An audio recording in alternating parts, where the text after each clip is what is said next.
Temos o Lula e o Flávio. Então, quem quiser falar primeiro, Flávio ou Lula? Pô, Ou melhor, quem você quer deixar pro final? assim, sobre o Lula, cara, assim... Não, você vai falar do Lula. Eu vou falar do Lula, já coloque chego a no foto Lula. do Lula, por que não escolhê-lo como próximo presidente? Que seria o 4º mandato, certo? Eu já comecei por isso, né? Mas, veja, você quantos anos, Vilela? Eu, 55, faço 56. Tenho 42. Então, toda a nossa vida Tira essa produtiva... notificação aí, que rapaz. isso? Deixa eu desligar. Tô Toda a nossa Tô vida procurando onde produtiva... era isso aí. Oi. mal aí, ó. Tem até tirado aqui, ó. Hã? Ah, esqueceu do Zema, diretor. Tá bom, ele é o próximo. Pô, foi Lula, Zema e Flávio, Tá. pronto. Toda a nossa vida produtiva foi marcada por governos do Lula. A gente se tornou mais produtivo, a gente investiu nas nossas carreiras, a gente tomou as decisões como homens maiores de idade em um país governado basicamente por ele ou pela sucessora dele, pela Dilma. É. Eles venceram praticamente tudo de 2002 pra cá. E o Brasil não se tornou um país melhor. A gente viu o problema da violência aumentar. A gente viu o Brasil entrar num voo de galinha e cair. A gente viu os maiores escândalos de corrupção da nossa história se sucederem. A gente viu a gente se alinhar a um bloco internacional de nações que cometem os crimes dos mais diversos. A gente financiou a ditadura na Venezuela, a gente financiou a ditadura na África. A gente viu o início de discussões no Brasil sobre ódios interregionais. A gente viu o PT dividir o Brasil. A divisão que a gente tem no Brasil, falando, é o direito civil. Mentira, quem dividiu como política foi o PT.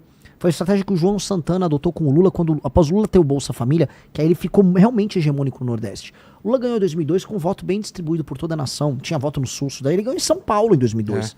Entendeu? Então, o PT, naquela época, fez essa escolha, ele dividiu o Brasil em dois. Então, o Lula fez tudo isso. O Brasil não se tornou um país grande. O Brasil se tornou um país que ganhou o apelido de anão diplomático. O Brasil perdeu todas as grandes oportunidades de se tornar uma das grandes nações da história. Se o Brasil tivesse feito as reformas de competitividade que a gente está falando em fazer, que eu comentei hoje num programa, durante o governo Lula nos anos 2000, o Brasil teria estourado, deslanchado. Se previdência, reforma administrativa, se reforma trabalhista, se, vamos dizer, o cuidado com a questão fiscal permitindo que os juros ficassem baixos, tudo isso acontecesse naquela época, o Brasil tinha infraestrutura, empresas se instalavam aqui, tinha complexidade, o mundo era outro. Não foi isso que aconteceu. O Lula vendeu a janta para pagar o almoço, ou seja, ele vendeu o nosso futuro para ele poder comprar os carguinhos dele, ganhar as eleições dele e a sucessora dele, a Dilma. Portanto, o Lula é o grande câncer da nossa geração. O Lula tem que deixar de existir do ponto de vista político. A memória política do Lula tem que ser esquecida. O Lula foi o grande desperdício geracional nosso. E o Lula também representa uma geração, os sonhos da geração dos anos 60, 70 no Brasil, meio de esquerda e tal, que não larga o nosso pé. Não larga, parece que a gente tem que viver o tempo todo o sonho daquela pessoa que assistiu o filme Ainda Estou Aqui, as brigas da ditadura militar, aquelas categorias de pensamento idiotas. O Lula tem que sumir, vai dar pombo pro milho, Lula, vai cuidar da Janja. Já deu, o governo dele cansou, ele mesmo tá cansado. Todo mundo percebe que o Lula já não consegue raciocinar direito, ele tá cansado, ele tá sem energia. Esse homem sem energia, deprimido, cansado, que já não nem sabe qual é o projeto dele do Brasil, tanto que qual é a proposta dele? Pé de meia, vou te dar uma graninha pra você ir pra aula. Ir pra aula é obrigação. Vou te dar um botijão de gás. Vou te dar energia elétrica. É isso o projeto de Brasil do PT? Então o cara começa, né? A esperança, né? 2002, Lula ganhou. A esperança do operário que não sei o quê. Acelera a fita, chegamos em 2026, eu vou te dar um botijão de gás. Calma, que país é esse? Que país desgraçado ele entrega que as pessoas estão comemorando que ele agora vai distribuir botijão de gás. Então, pô, é um projeto falido. O Lula tem que ser... Eu podia falar da corrupção do Lula, podia falar de tudo. Eu vou falar só de uma coisa. O projeto dele é essencialmente falido. E ele entregou uma geração inteira destruída. Não à toa que ele pegou um Brasil que hoje boa parte das pessoas vivem de assistencialismo. Ele pegou um país que ainda recebia um restinho de imigrante. Hoje o país exporta pessoas pro resto do mundo. Um país em que as facções criminosas ficaram poderosas. O Lula acabou com a nossa geração. É isso. A nossa geração no Brasil é uma geração que será para sempre marcada por ter sido a geração que foi destruída pelo Lula. Tem chance dele desistir? Se a direita estiver muito à frente, Tem. você acha que ele corre o risco de perder e fala, putz, eu não vou Tem. terminar minha biografia assim? Tem. E aí Mas ele não criou um sucessor, e aí? Mas aí, cara, ele bota no segundo turno, talvez, um Haddad ou um Camilo, talvez. Porque eu acho assim, pra quem rodou no Ceará, Maranhão, saiu até pesquisa Metrópolis que eu tava roubando o voto deles no Nordeste. Essa é matéria do Metrópolis, desculpa. Os filhos do eleitor do Lula no Nordeste não gostam do Lula. Os filhos do eleitor do Lula no Nordeste querem uma vida que vá além do vou receber uma bolsa e o prefeito da cidade vai fazer um negocinho aqui e o Lula gosta da gente. As pessoas querem mais do que isso. E o Lula não está entregando um horizonte disso. O que o Lula está dizendo para essa pessoa mais pobre, vamos supor, um rapaz que é entregador em Sobral, lá no Ceará. O Lula tá avisando, eu vou te dar um botijão. Mas eu não quero um botijão, eu quero uma vida. Eu quero uma vida legal, eu quero comprar coisa, eu quero montar o meu negócio. Não, eu vou te dar um botijão e ainda vou cobrar um imposto de você. Esse cara já não quer mais Lula. E finalizando, Flávio Bolsonaro.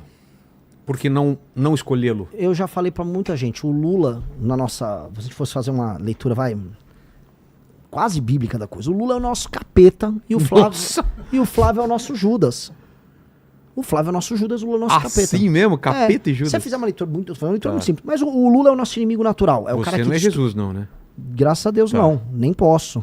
Pelo amor de Deus. Eu sou apenas um homem olhando ali, né, a traição da causa e o inimigo direto. Tentando e se organizando para não ser refém do traidor. O Flávio é, por excelência, o traidor. O Flávio é um cara que, enquanto eu estava lutando pelo impeachment da Dilma Rousseff, ele estava ganhando dinheiro lá com a Copenhagen, né? Ele estava fazendo as coisas que ele fazia no gabinete dele, que a gente sabe que porque ele mandou parar a operação. Primeiro, ele anulou as provas do COAF, obtendo uma decisão com o Dias Toffoli. Vai ver se o Flávio fala mal do Dias Toffoli. E depois, praticamente obtendo um foro especial para cuidar do caso dele, que era um caso que envolvia alergia, ou seja, se livrando com a ajuda do STF, com uma decisão do Gilmar Mendes. Vai ver se ele fala mal do Gilmar Mendes. O Gilmar Mendes, que teve um irmão dele apoiado pelo pai dele, o Jair, quando concorreu para prefeito no Mato Grosso. Aí, ajuda a destruir a Operação Lava Jato através da CPI, do enterro da CPI da Lava Toga. Apoia a maior parte das nomeações dos ministros do STF ligados ao petismo agora. O primeiro foi o Zanin. Fez o que fez agora na CPI do Banco Master. Quando tem votações polêmicas, se ausenta. Agora teve a votação da misoginia. É um negócio assim, eu não quero perder voto, então eu vou votar a favor do PL e da misoginia. Que diabo de líder é esse? Ele tá sempre traindo o eleitor dele. O cara é uma máquina de trair.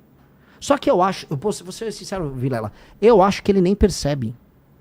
Eu acho que o Flávio trai e ele nem percebe. Porque eu acho que o Flávio é muito burro.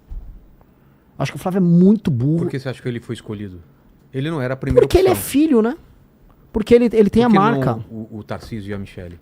Não, pera, o Tarcísio não é da família Bolsonaro. Sim. Aí eles não iriam abrir fora da Fazia da sentido? Pra eles? Pra família? Eu vou botar um cara que não é da família, aí esse cara leva o meu voto e me deixa aqui de escanteio. A família Bolsonaro, é o Jair Renan, que não é... E o Carluxo, que não são pessoas bem do ponto de vista...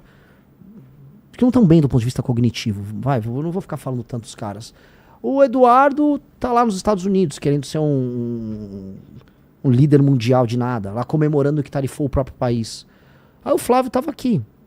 Eles não construíram um partido, eles não construíram um bloco político coeso, eles não construíram nada.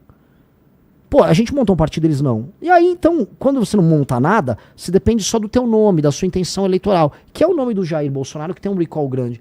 Então o Flávio falou, eu vou dar isso pro Tarcísio? Não, vamos ficar pra família. E honestamente, é uma das poucas decisões racionais que eles tiveram ali. Porque senão ele ia ser comido, ele ia ter a base política dele comida pelos outros. Só que ele não foi aceito como líder. O Nicolas tá em rebelião contra ele, a Michele Bolsonaro também. Ela falou alguma coisa? Eles vivem brigando nos bastidores, mas brigando, tem inúmeras matérias. O clima entre eles é tenso, houve brigas no Ceará. Aí eles vão colocando assim, o Carluxo vai concorrer a senador por Santa Catarina. Aí os bolsonaristas de Santa Catarina não concordam. Eu tava lá, ninguém tava curtindo essa ideia do Carluxo sair em Santa Catarina. Até porque se o Carluxo quisesse ajudar o pai, ele ia concorrer em outro estado, onde ele poderia tirar um senador de esquerda, um senador do centrão e entrar ele. Não no lugar em que eleger 2 senadores pró-Bolsonaro. Então não tinha sentido. Então é uma lógica de traição, de usar as pessoas, de pouca inteligência. E aí eu falo, eu quero ser de um país que vai ser uma das 5 maiores nações do mundo. Que não apenas, assim, não vai se contentar em não ser o Lula. Que é o que o Flávio fala. Falou, nós vamos tirar o PT daí. Tá bom, mas o que isso quer dizer? Tirar o PT é importante, mas o que nós seremos? Ele não tem plano nenhum. Ele vai publicamente falar, não tenho plano nenhum. Te trai o tempo todo. Te traiu semana passada pela destruição da CPI do Banco Master. E aí, não, confia que ele tem um plano? Nem ele tem um plano. Ele avisou, eu não tenho um plano. Ele avisou em todos os lugares, não vou falar nenhuma proposta. Pô, um cara que nem tem coragem de falar que tem a proposta, não pode ser pré-candidato. Não pode, cara. Isso é uma não candidatura. Por isso que ele dança. Ele fica lá dançando. Igual um mongolão. Tô dançando, vai no evento e fica dançando lá. Fala alguma coisa, meu irmão. Fala uma proposta, para de dançar. É Por isso. falar em dançar, coloca a foto aí.